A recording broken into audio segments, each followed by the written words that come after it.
Good morning friends, मैं doctor VK Mishra from gastro liver hospital Swaroop Nagar Kanpur. आज हम ओबेसिटी के कुछ कॉमन कॉजेज के बारे में बात करेंगे कि वो क्या कॉमन कॉजेज हैं जिसके चलते ओबेसिटी होती है। The most common cause basically is the physical inactivity, कि आपकी सीडेंटरी लाइफस्टाइल है। आप एक्सरसाइज करते नहीं हैं, आप मूव करते नहीं हैं एंड आप कैलोरीज को बर्न आउट करते नहीं हैं। जहां तक national health and nutrition examination survey का सवाल है, इस सर्वे ने बताया कि all those people who are physically inactive and who are sedentary, उनका ओबेसिटी से कोरिलेशन डायरेक्ट है। The second is the over eating. अगर आप ओवर ईटिंग करते हैं एंड पर्टिकुलरली फैटी मील की ओवर ईटिंग करते हैं, फास्ट फूड्स ज्यादा इस्तेमाल करते हैं, फ्राइड फूड या स्वीट्स ज्यादा इस्तेमाल करते हैं, तो आपको ओबेसिटी होने की संभावना ज्यादा है। अगर हम एपिडेमियोलॉजिकल स्टडीज को देखें तो उन्होंने सब कहा कि all diets which are in high fat which are consumed more lead to obesity. That basically is the important issue. Now genetics are important. बहुत लोगों का ऐसा सोचना है कि मैं खाना तो बहुत कम खाता हूं, मैं एक्सरसाइज भी काफी करता हूं, फिर भी मेरा वजन कम नहीं होता है या मैं मोटा होता चला जाता हूं। विज्ञान ऐसा मानते हैं that genetics are important in the sense कि अगर आपके दोनों पेरेंट्स का वेट ज्यादा है, ओवरवेट है, देन द पॉसिबिलिटी इज कि आप ओवरवेट होंगे या आपको ओबेसिटी होगी। जेनेटिक्स एक्चुअली हमारे हार्मोन्स को डिटरमाइन करते हैं जिसके चलते हमें ओबेसिटी होती है।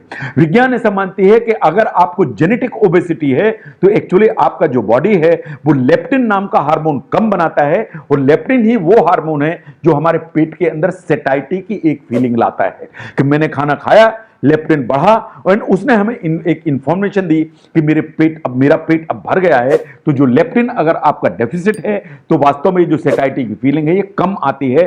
तो जेनेटिक्स बेसिकली लेप्टिन के थ्रू आपको ओबेसिटी करती है।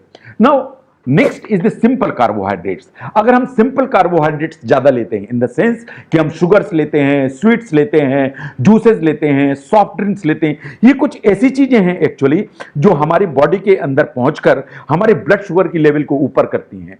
ब्लड शुगर ऊपर जाएगा तो इंसुलिन सिक्रेट होगा, इंसुलिन सिक्रेट होगा तो फिर ब्लड शुगर नीचे आएगी। This basically as a kind of vicious circle. Actually ऐसा माना जाता है कि जो इंसुलिन है ये फैट टिश्यू में या फैट सेल्स हैं उनकी ग्रोथ को प्रमोट करता है।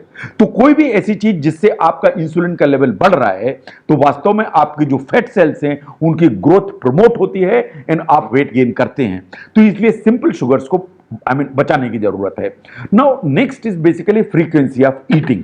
साइंस ऐसा मानती है कि आप निश्चित अंतराल दैट इज 3-3, 4-4 घंटे के अंदर अगर कुछ खाते हैं तो वास्तव में आपका इंसुलिन का लेवल और ब्लड शुगर का लेवल स्टेडी रहता है। अगर आपका ब्लड शुगर और इंसुलिन का लेवल स्टेडी रहता है तो आपकी बॉडी के अंदर जो फैट सेल्स की जो ग्रोथ है वो अननेसेसरी नहीं होती है।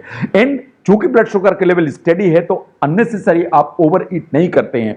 तो possibly it is approximately 5 meals in smaller amounts a day which help you out.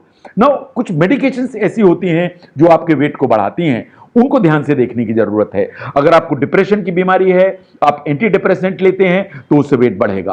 आप स्टेरॉइड यूज कर रहे हैं तो आपका वेट बढ़ेगा। कुछ एंटी डायबिटिक ड्रग्स हैं जैसे पायोग्लिटिजॉन है, कुछ ऐसी ड्रग्स हैं अगर आप वो इस्तेमाल कर रहे हैं तो आपका वेट बढ़ेगा। अगर आपको दौरे पड़ने की, कन्वल्शंस की, मिर्गी जैसी बीमारी है, अगर आप उसकी मेडिसिन यूज कर रहे हैं तो आपका वेट बढ़ेगा। तो अगर आपका वेट बढ़ रहा है, आपको ओबेसिटी है, तो आपको एक बार देखने की जरूरत है कि कहीं कोई मेडिसिन तो नहीं है जो आपके वेट को बढ़ा रही हैं। Now look at the psychological problems. These are very important factors.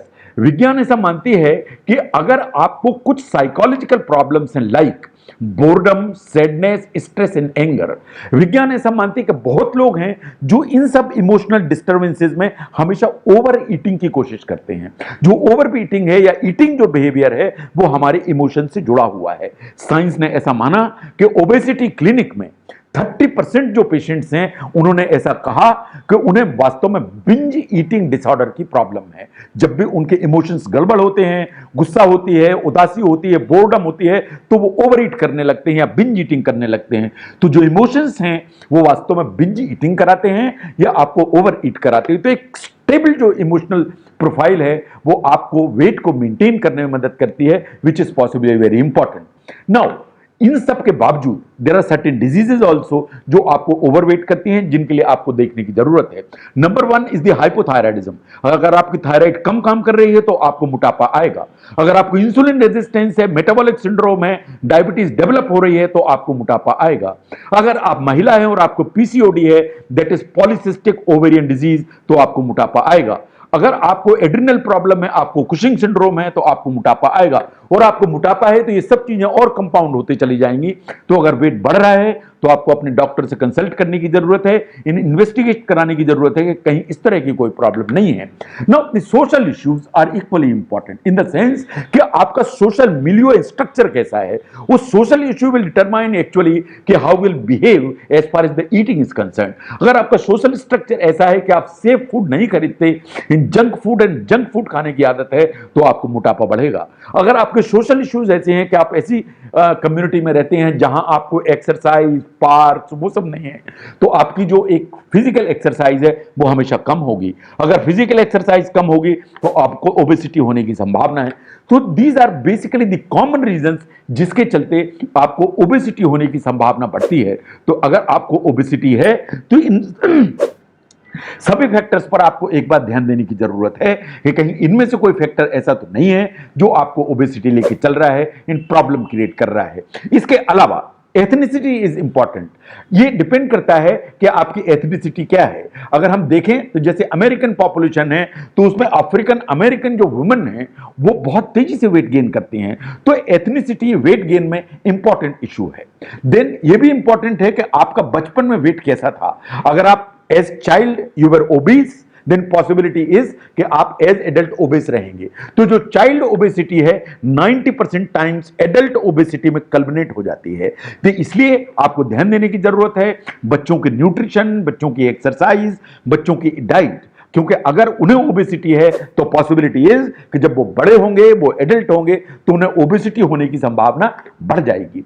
Now look at the females. In females the hormones are important in the sense कि जैसे महिलाएं हैं प्रेगनेंसी के दौरान और मीनोपास के दौरान इन्हें वेट गेन होता है, क्योंकि जो हार्मोन्स हैं वो चेंज होने लगते हैं, तो उसके चलते वेट गेन होता है। ऐसा भी देखा गया है कि महिलाएं जो ओरल कंट्रासेप्टिव्स यूज करती हैं प्रेगनेंसी को अवॉइड करने के लिए, तो जो ओरल कंट्रासेप्टिव हैं उसके चलते भी वेट गेन होता है।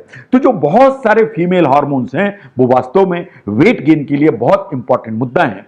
तो इसलिए अगर ओबेसिटी आपको हो रही है तो आपको इन सब फैक्टर्स को एक बार देखने की जरूरत है कि इनमें से क्या कारण पॉसिबल हो सकता है जिसके चलते आपका वेट गेन हो रहा है। देखने की कोशिश करिए कि कहीं कोई डिजीज प्रोसेस तो नहीं है जिसके चलते आपका वेट गेन हो रहा है। अगर इन सब फैक्टर्स को आप ध्यान देंगे तो मुझे लगता है कि आप ओबेसिटी के अपना जो कारण है उसे शायद पहचान पाएंगे। उसे आप पहचान पाएंगे तो उसे करेक्ट कर पाएंगे। अगर उसे करेक्ट कर पाएंगे तो ओबेसिटी से छुटकारा पा पाएंगे। Thank you very much.